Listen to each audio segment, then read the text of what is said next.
There's no denying the heat. I mean, it is just hot everywhere you go right now. And one thing I don't want to do is heat up my entire kitchen. And to be honest, sometimes, especially if I have work to do outside in the mornings, I am beat after the morning and I don't even want to stand in my kitchen and cook anymore. So today we're going to make some freezer meals, and these are beat the heat freezer meals.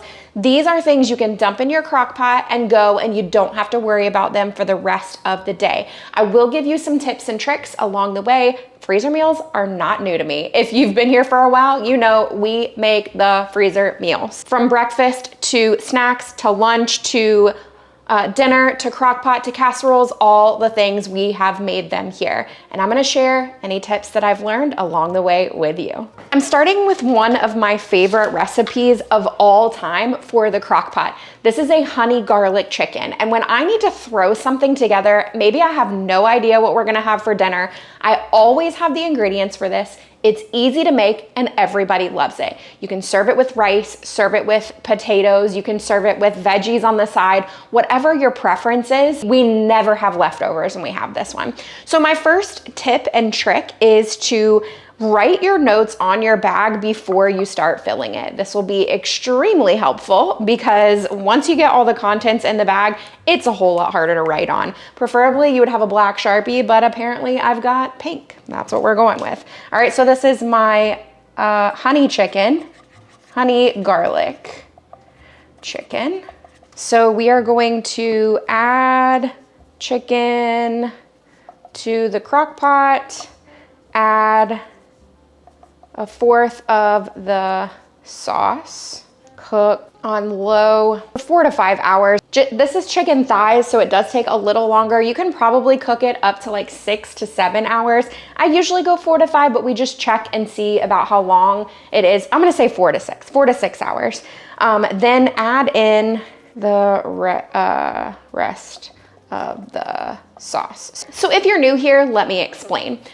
This is something that we've been doing for a while, and this is a major tip and trick in the crock pot. Whenever I make a crock pot meal, I put in my meat and whatever spices or flavorings we're using, but I only put in a portion of the sauce at the beginning.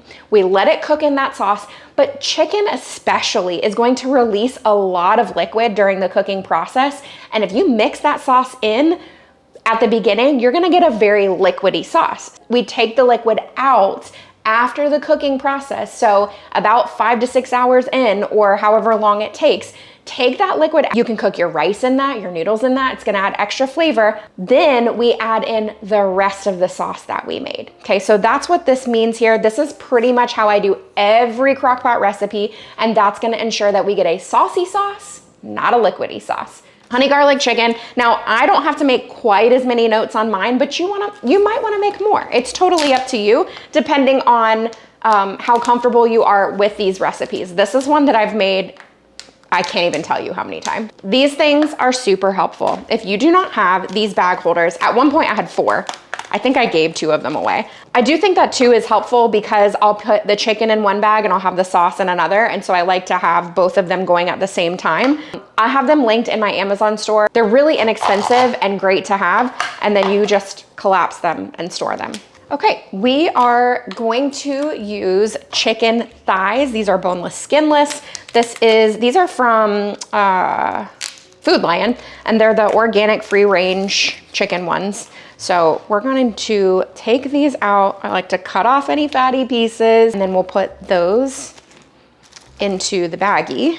So one thing that I love about freezer meals is that right now I'm gonna get my kitchen messy.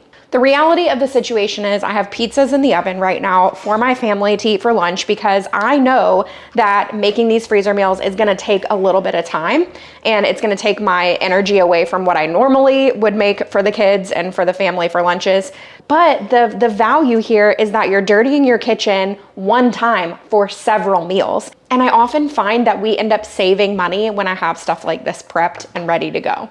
So let me just move this over here. I know it kind of blocks the camera a bit, but to get it where I need it to be, I'm gonna cut the chicken into bite-sized pieces. And you don't have to do this. Technically, you can cook it and then shred it when it's done. But I wanna attempt to leave mine in these bite-sized pieces rather than having shredded chicken for our recipe. Totally up to you how you wanna do it. If you wanna go shredded chicken, we've done that before too, but I have time, so let's just cut it up. I have 2 appointments today. One thing that has been really cool that has happened over the past couple of years as I continue to homeschool is I get a lot of people asking for help with homeschooling. So we're walking into, I believe, our 10th year of homeschooling. And so I have people that like to come over and look at the curriculum that I've used. I've got ones that we've already done that they can borrow. There is no point in going out to buy brand new things when you don't have to if somebody else has it. So I've got that coming up today. We've got a trip next week. So, I mean, all the things are happening right now and it's super hot outside. So it just makes freezer meals so much easier. I'm telling you, I get up in the mornings right now and I feel super motivated. And then by about 11 o'clock, when I've gone out and I've fed the chickens and I've taken my morning walk, done my morning chores, all the things, I am beat. And I'm pretty sure it's because of the heat. And then by dinner time, I'm like, I do not want to make dinner. So this will be very helpful. I think the last time I did a freezer meals video, it was breakfasts, and you guys seem to love that one. Let me know if you'd like to see another one of those. Breakfast is something that I love having prepped ahead. It makes mornings go so smoothly. The kids can just open the freezer and pretty much handle breakfast themselves. I mean, they're old enough to handle breakfast themselves anyway, but you know, pancakes especially, man, we will bulk make pancakes. I'll have about what feels like 10,000 pancakes at a time. But we've also done things like breakfast burritos, quiches, things like that. I love having breakfast ready to go. It just makes things so nice in the mornings. I just had an idea to make this even easier. This is for our sauce. Okay, for the sauce, we are using coconut aminos instead of soy sauce. I've actually done it both ways and it's delicious both ways. So whichever way you want, if you're a coconut aminos fan, go with that. If you're a soy sauce fan, go with that. The no soy sauce is another one that we use really regularly. So about 1/3 cup of that. And y'all know I don't measure, but we just eyeball. Now, if you're using soy sauce, about 1/3 cup of honey is appropriate. Because coconut aminos is sweeter than soy sauce, I like to cut down on the honey. So I'm probably gonna go closer to like a little less than 1/4 cup of honey. The recipe usually calls for ketchup. We don't use ketchup really. If I do, I usually make it. So instead I'm using tomato paste. If you wanna use ketchup, you need about 1/3 cup, but I'm gonna use a couple of tablespoons of tomato paste. It's probably 3-ish tablespoons. And then because I did that, I'm gonna add in a little more vinegar than I probably would if we were using ketchup. Let's add in some garlic cloves, and I'm going to do probably about 6. I mean, it's a garlic heavy recipe. All right. If you're using ketchup, I would only do about a 1/2 teaspoon of apple cider vinegar. Since I just used tomato paste, I'm going with closer to a teaspoon. Adding in about a teaspoon of ginger. You can use fresh ginger if you want, but we always just keep this ginger paste in the fridge. And then a very slight dash of crushed red pepper flakes. Just the tiniest bit. Now, take this off of here and just kind of combine all of those ingredients.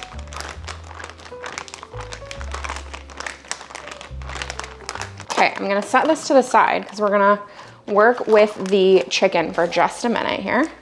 I'm gonna add in some salt.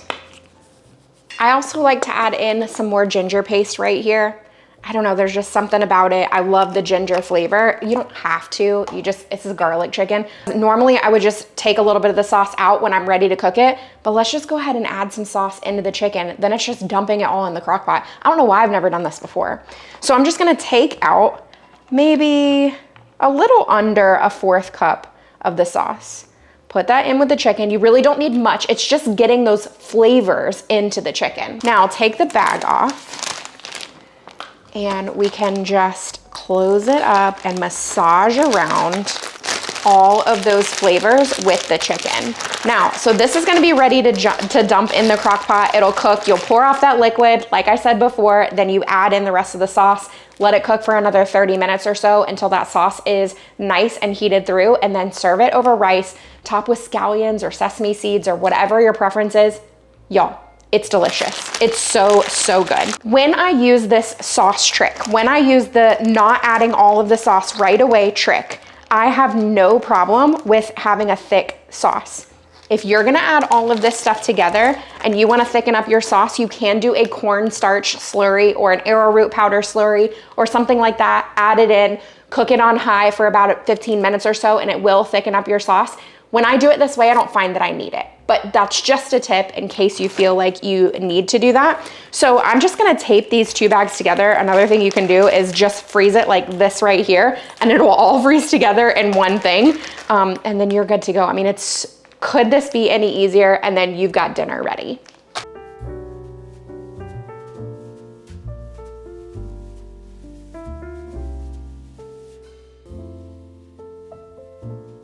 For this next recipe, I'm going to make a slow cooker lemon pesto chicken. This is perfect served over rice, noodles. It can be served alone with a vegetable side. Many different ways to go about it, just depending on what you want with dinner that night. I'm gonna make my own homemade pesto because our basil in our garden is out of control. This was not even like 1/8 of the plant. I gave that basil a bit of a wash so we can throw this into our food processor. I'm gonna throw in a little block of Parmesan. This, honestly, if it were shredded, would be about 1/8 of a cup, which is what I'm looking for. So I just cut off a little chunk of that. I'm gonna add some pine nuts. Now, if you do not have a ton of fresh basil like I do, please do not feel like you have to home make this. It is definitely fine being store-bought. About a 1/4 cup of pine nuts. Before I do anything else, I'm gonna kind of chop this up. Then we'll add in some other stuff. So that's still gonna get chopped up more, but for where we are right now, that's great. All right, let's put in these basil leaves, and I did rinse them off. You need about a cup. This is definitely gonna be more than a cup, but I'm okay with I am okay if it's basil heavy. Okay, this is like way more than a cup. Let's start with that. I'm gonna add about a tablespoon of lemon juice to this. A couple cloves of garlic. Let's add a pinch of salt, teaspoonish, and then a couple of tablespoons of oil. Now we can just blend or puree all of this together, and we will have pesto.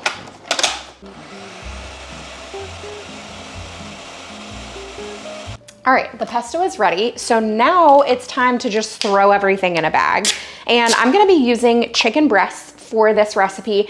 And this is actually one that I'm not gonna shred. So you can shred it and put it over top of rice or noodles or whatever you want. But the plan is to leave it, after you cook it in the crock pot, honestly don't know if it's gonna stay together, but the plan is to leave it in its size, in its cutlet size. So I'm gonna take 2 large chicken breasts and cut them in half this way, then toss them in the bag.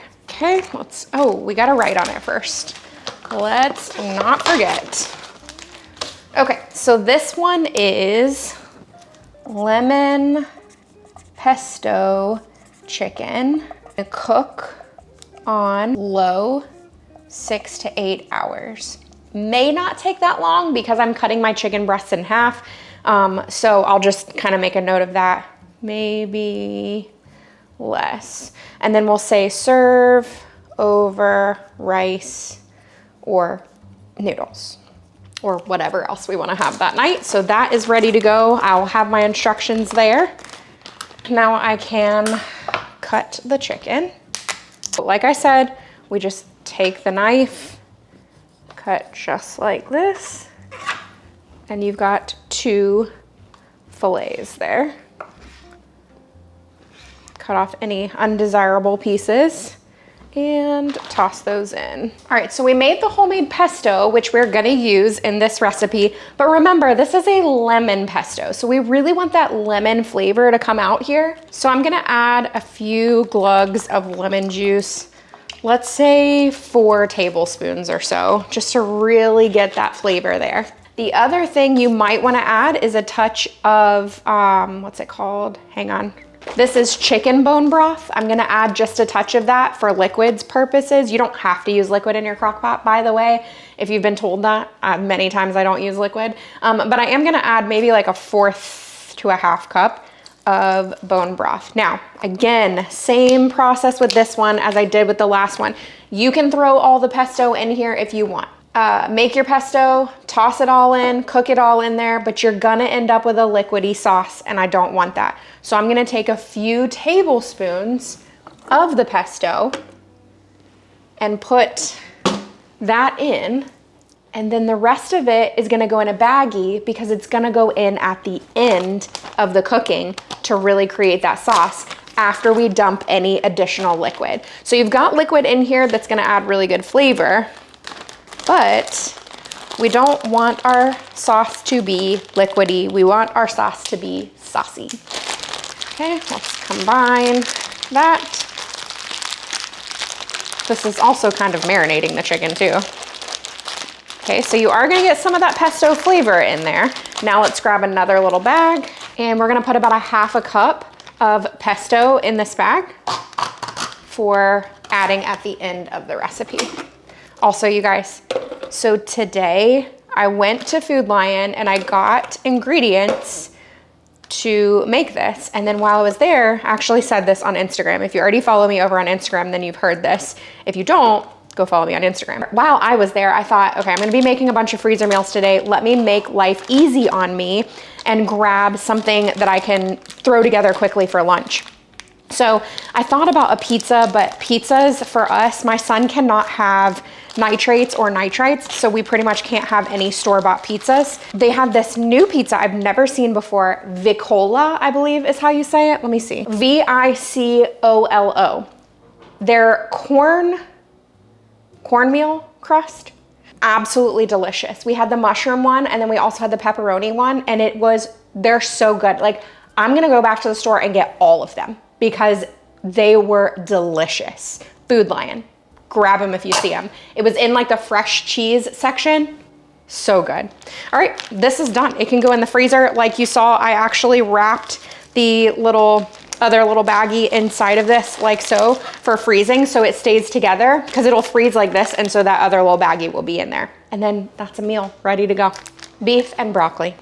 This is such a staple freezer crock pot meal. So good. Filling, it has all the good stuff in it. Very, very easy. The way I make it cheaper is to use beef stew meat or beef tips versus like a flank steak or something like that. If you have that, that's great. But the beef stew meat actually works really well for this, surprisingly well, and it gets very tender in the crock pot. I'm gonna cook on low for about 4 to 5 hours. Add more sauce and broccoli. And then that's probably maybe another hour. You make as much notes for this as you feel like you need, but I mean, I've made this one several times, so I don't need quite as many notes. I've got some beef stew meat here. We'll start with that. Actually, you know what? I'm gonna put the beef stew meat in the smaller baggie because the broccoli I think is gonna take up more space, the broccoli and the sauce. So the beef stew meat takes a little bit more time, I guess, to cut up, but it's cheaper. So if you're willing to make the extra effort, it's worth it. Just cut it into little thin pieces, as thin as you can. I probably should have sharpened my knife again before starting this. To me, this is one of those crock pot meals that I'd be surprised if you've never had it. It's just such a standard beginner crock pot meal. If you're looking for new easy recipes, this is definitely a beginner one, and you can do it, including my friend Billy. You can do it. I have a great friend who always tells me, you always say in your videos that they're easy to make, and then I'm thinking, no, that's not easy. Yes, it is. You can do it. I believe in you. So this is absolutely the most time-consuming part of the recipe. And although I look around and I see that I'm gonna have a lot to clean up, I'm only gonna have to do it today. And then when I go to make these, it's just gonna be dumping everything into a crock pot and dinner is served. That is about done. We're gonna add a little bit to it in a second, but I need to get my sauce put in here because we need to pull a teeny bit of the sauce out and then cut up the broccoli as well. So let's go ahead and put the sauce in this bag. We need about a ½ cup of soy sauce or coconut aminos. This is coconut aminos. About 3 tablespoons of honey. 2 tablespoons of brown sugar, and I actually am gonna measure because it was convenient. About 2 tablespoons of oil and about 2 tablespoons of rice vinegar. This one is new. Oh, and actually we'll measure this one too. Okay, we've got some ginger. I love that ginger paste, and I'm gonna add at least 2 teaspoons of this. Ooh, good thing I have another one in the fridge. Okay, about a ½ teaspoon of salt. Just a touch of cayenne pepper will add a slightest bit of heat. I mean like an 1/8 teaspoon, but if you don't want it at all, totally fine. And let's add in some garlic cloves. I have 4 here. Now, one thing I'm not gonna be adding into this that you may feel like you need is a cornstarch slurry. I always have arrowroot powder available, so it's not something that I feel like I need to prep ahead of time. Like, we're not gonna run out of arrowroot powder, probably ever. So I'm not gonna make that part ahead of time. So for the cornstarch slurry, all you would do is mix together a tablespoon of water and a tablespoon of cornstarch, and then you're gonna add that in like the last 30 minutes of cooking, and that's gonna help the sauce to thicken up nicely. So like I said, I've made this one several times. I know exactly how it goes, so I'm not worried about adding that in a baggie or even writing it on the instructions.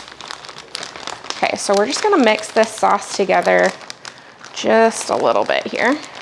I'm gonna take a few tablespoons out of here and add it to the beef bag.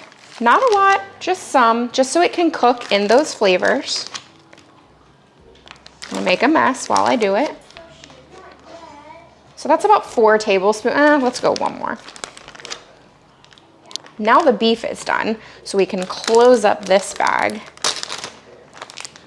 Okay, close that up, kind of massage it around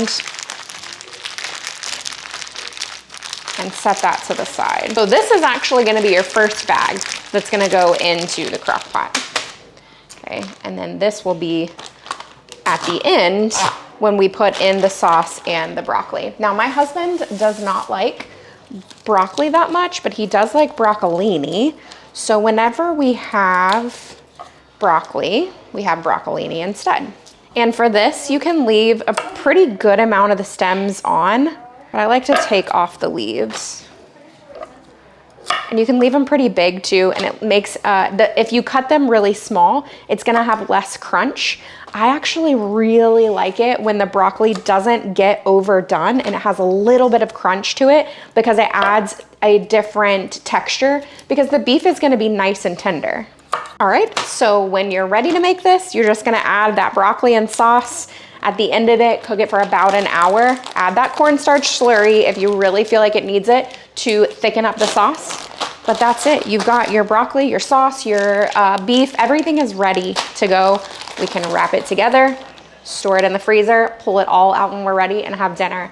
Now I'm gonna clean up the mess that is my kitchen, but only the one time. I keep talking about having a saucy sauce versus a liquidy sauce, and if you wanna see a great example of that, check out this video right here. It shows exactly the process of what I'm talking about in that video. Our verse today comes from Deuteronomy 31:6. Be strong and courageous. Do not fear or be in dread of them, for it is the Lord your God who goes with you. He will not leave you or forsake you. I hope you enjoyed today's video. If you need more inspiration, check out this video that I have listed above. It is absolutely delicious. This recipe is 5 stars. You gotta try it. Hope you're having a great week.